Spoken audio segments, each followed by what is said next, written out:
So first of all, let me talk about this. I feel like you might be dealing with this person.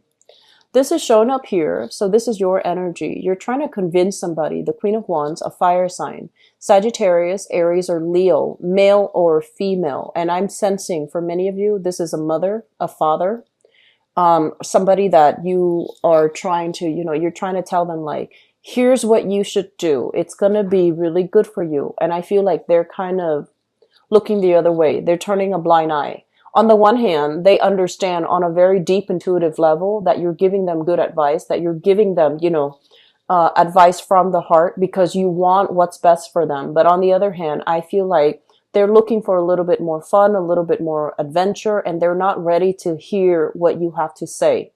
And I also feel as well, this is somebody that I'm seeing an energy of a clique here, like a social grouping where you belong to one social grouping. They're listening to another person from outside of this interaction. Okay, so it's like they have an emotional tie here with somebody else, and they're going to work and make decisions based on the interests of what's good for them as well as what's good for the other person that they might be emotionally invested in.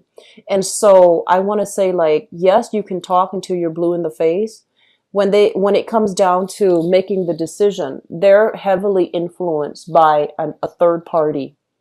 And I feel for many of you, this is like a fire sign that you are dealing with who has possibly someone with dependency issues, like some type of, they're trying to get their life in order. And I feel like, they're trying to do the right thing, but they have out external influences that you are not aware of. And so even though you're telling them and they understand what you're telling them, they agree with you, they're going to make decisions based on, previous alliances, previous arrangement. I do feel a lot of office politics here at work.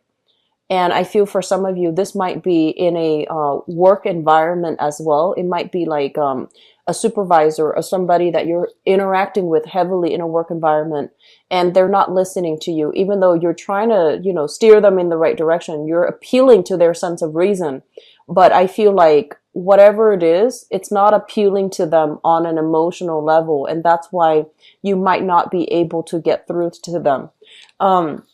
I mentioned this before, Libras, and I feel like this needs to be said again, okay? I mentioned this, I believe, in the mid-month reading, where I feel like for you and Aquarius, you have a really difficult time speaking about feelings, speaking from the heart, speaking about emotions. It's almost like, as all human beings, you feel things on a deep level.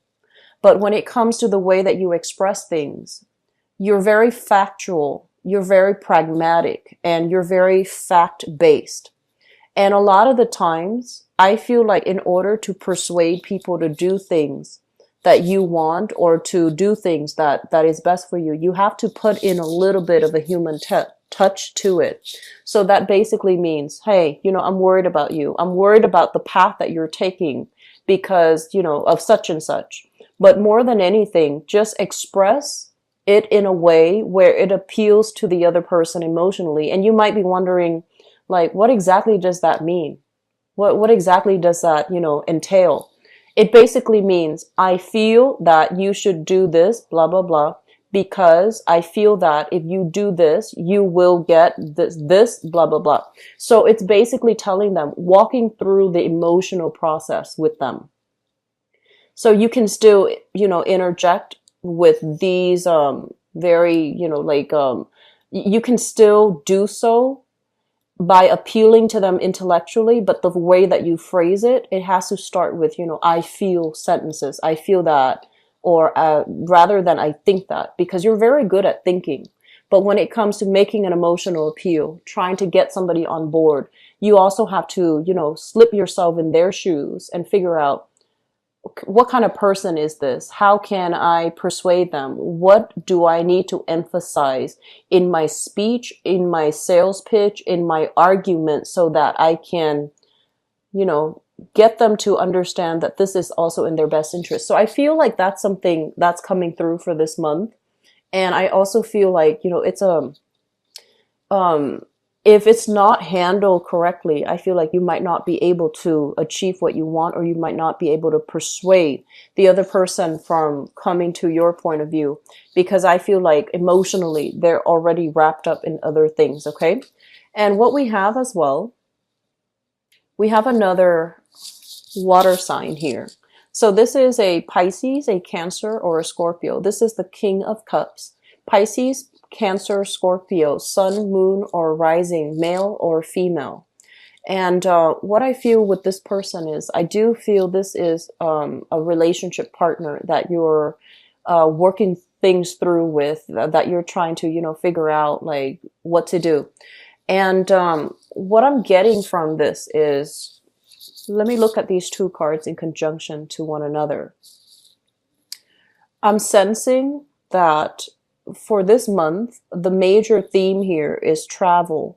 The major theme here is, reassessing whether or not the relationship is restrictive or whether the relationship is enough for you to build upon. And I feel like for some of you, you might care about a person, but when it comes to like, okay, where do I see me and this person 5 years from now, career-wise? Are we able to be in the same geographical location? Is it practical for us to do the long distance relationship? Is it practical for us to maintain this relationship even though there are, some disagreements, even though I'm sensing some of you are feeling claustrophobic in a relationship. And while you do care about this person, because this is a very loving, very caring, very nurturing type of a person. But the partner that you might be dealing with, I feel like they do come and go. And usually I look at, the couples card, the king and the queen of the same suit. It's almost like two people living far away from each other. Or either one person is traveling heavily and they're not able to be physically and emotionally present when you need them. So there's a little bit of a topsy-turvy energy, turbulent energy coming through as it relates to your relationship partner. And I feel like many of you are reassessing, like, can I still grow in this relationship? Is it making me happy, or am I feeling stifled? And I'm also sensing as well, and this is fine. I'm sensing some of you are ready to go out, meet new people, date around. You might not want to put yourself on hold for just one person. You might just want to go out and, feel the need to make connections, date multiple people, and that's fine. But I do feel that you're caught between what your intellect is telling you, this is, give it another try, give the relationship another try. And you're caught between your emotions, and your emotions basically screams out, I want to explore. I want to live my life. I want to be unencumbered. I want to, experiment a little bit. So I feel like that's what's really happening here. So we do have some inner conflict playing out in your life, but I also feel as well, this is a situation where I don't feel like it's gonna be intense. I feel that it's more overcoming internal conflicts, trying to figure out what is the best course of action for me and what's the best step for me to take right now. So let me talk about the freedom of movement situation. I feel like for the past few months, there were things physically for the past few months. So possibly, in that June timeframe, I feel like there were July. So I feel like there were a few things blocking your path when it comes to like forward momentum, forward movement, even freedom of movement, feeling free to come and go as you please. There was something physically barring your path. For some of you, inclement weather. For others of you, lack of transportation. And then for others of you, financial worries, even like working really, really late. And then, you wake up really early to get to work. And then by the time you get off work, it's like nighttime and you go home and you repeat the whole process. So it just feels like life wasn't very enjoyable. There were a lot of restrictions. And I also feel like you were really beating, kind of like being very hard on yourself feeling frustrated, feeling as if you're not good enough. And I also feel like feeling a little bit, this is a card about a victory. So I'm feeling for some of you, feeling frustrated because you feel like you failed in some capacity. This energy is uplifting because it's lifting, excuse me, because they're saying like the process needed to happen, the process of, defending yourself, the process of like having to put in the extra work to show what you are capable of, to prove to others your skills and to prove to others how determined, how responsible, and how strong and ambitious that you are.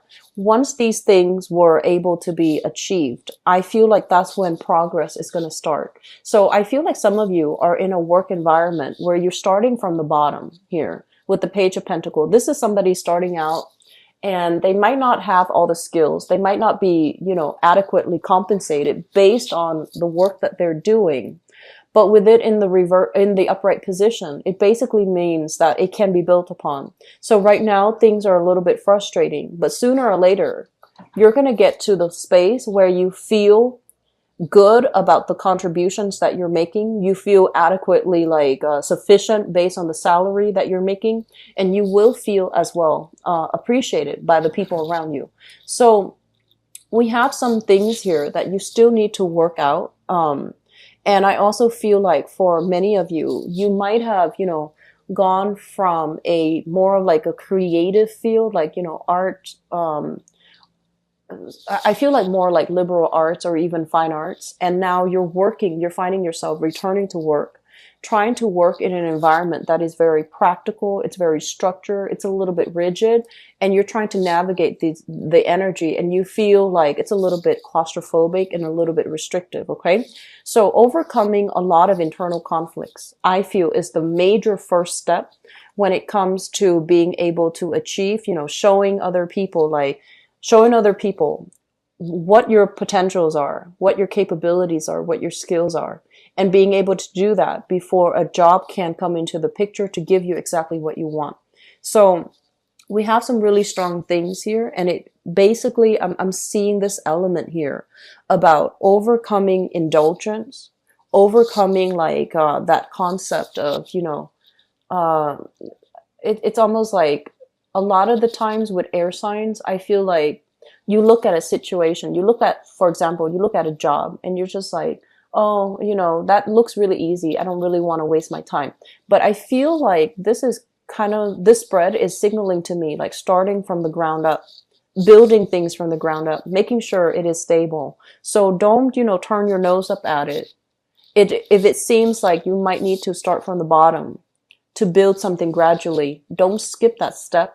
And don't say, oh, I don't want to be bothered with it, because I feel like knowledge is, cumulative.